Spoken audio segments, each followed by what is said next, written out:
Imagine that number. Clearly recognize the importance of knowledge, dialogue, and mutual understanding to prevent conflict. They inscribed a key sentence for the international peacekeeping in UNESCO's constitution. And it says, since the wars begin in the minds of men, it is in the minds of men that the defenses of peace must be constructed. If the defenses of peace are to be constructed in the minds of men and women, we do well to recognize that our minds and hearts are increasingly influenced by mass media, the new and emerging information and communication tools and techniques. And so, in an age of information and communication technologies, we have new opportunity to find the practical ways of using these tools of expression for sharing our diverse lives with an eye to building peace. Indeed, UNESCO's constitution, forged more than half a century ago, urges men and women to develop and to increase the means of communication between their people and to employ these means for the purposes of mutual understanding and a truer and more perfect knowledge of each other's lives. This sentiment received resounding support in October 2005 when UNESCO's General Conference adopted the Convention and Promotion of Diversity of Cultural Expressions, whose preamble states, and I quote, respect for the diversity of cultures, tolerance, dialogue, and cooperation in a climate of mutual trust and understanding are among the best guarantees of international peace and security. Freedom of thought, expression and information, as well as diversity of media, enable cultural expressions to flourish within societies. We have known for a long time the importance of human dialogue and exploitation of communication tools for these purposes. And now we find ourselves in the fortunate position of being able to carry on that dialogue on a global basis more efficiently than ever before. We have the means, motives, and opportunity to be everywhere at once. In April 2006, UNESCO's Executive Board formally resolved respect for freedom of expression, sacred beliefs, values, and religious symbols. The Director General concluded, dialogue founded on mutual respect and understanding constitutes the best way to overcome ignorance and promote peace. Tolerance and the dialogue among civilizations, cultures, peoples, and religions. Beyond the words and global agreements, we have many projects around the world and many very good organizations and NGOs that have been moving the agenda forward. Happily, representatives of some of them are with us here today. I think we can agree, however, that the vision of UNESCO's constitution may be larger than has been realized, and that those of us in the positions of influence or ability might seek larger, more cohesive, and more evident strategies to harness the tools of information and communication for mutual understanding. What it comes down to, in part, is this.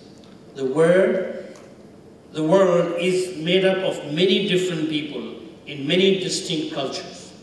And we, even now, fall very short of knowing well who we are in the world, in all its diversity. And so, says the 14th Dalai Lama, says, the problems we face today, violence and conflict, destruction of nature, poverty, hunger, and so on, are human-created problems, which can be resolved through human effort, understanding, and the development of sense of brotherhood and sisterhood.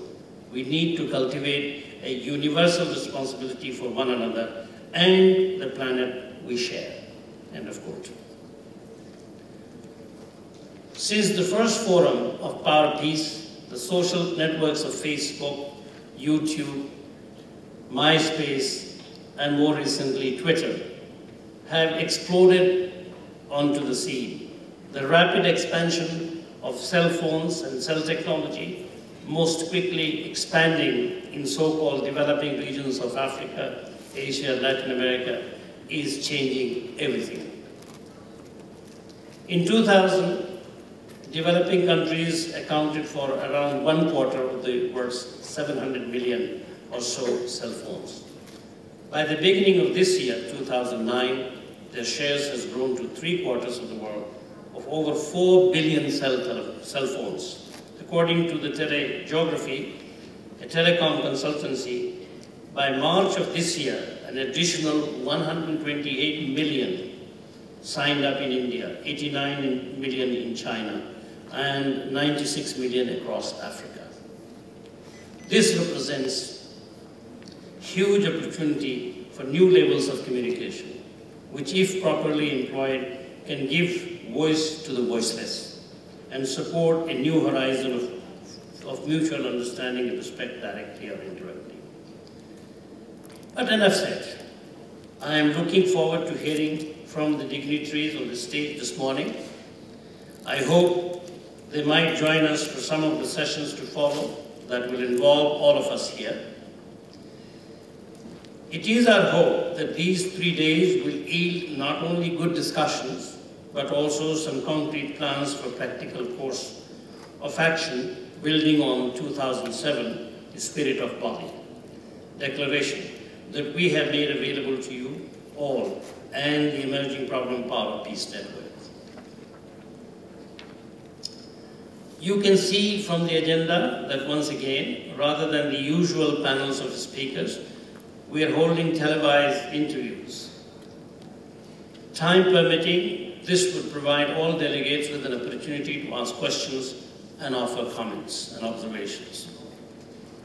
In these sessions, we will deal with a number of important topics, but the focus will be on the use of media and ICT for mutual understanding and peace, for example. How or can media and ICTs be used for conflict management? How or how well are the faith groups using tools of information and communication? Where and in what shape is youth leadership harnessing media and information and communication technologies for peace-related activities? What kind of university leadership is emerging in this area? And we will discuss what kinds of things are happening in the formulation of the PowerPeace Network that we imagined in Bali in 2007. We continue to believe that it is in the end where our largest hopes and commitments lie, as I mentioned earlier. And so, youth leadership and educational institutions that serve them are very, very key elements in our success. You will have dedicated times to discuss these matters, cafe style and parallel sessions on the second and third day. Hopefully, throughout these discussions, we will learn a lot from each other, leverage from some important initiatives, and see where the next practical partnerships can lead us. And I thank you for your attention, but before I end, I would like to recognize a few people who have made tremendous contribution to bringing us all here. If Asha Sehgal is here, would she please stand up and be recognized? And her son, Sid Sehgal, at the back, please be the backbone of this enterprise.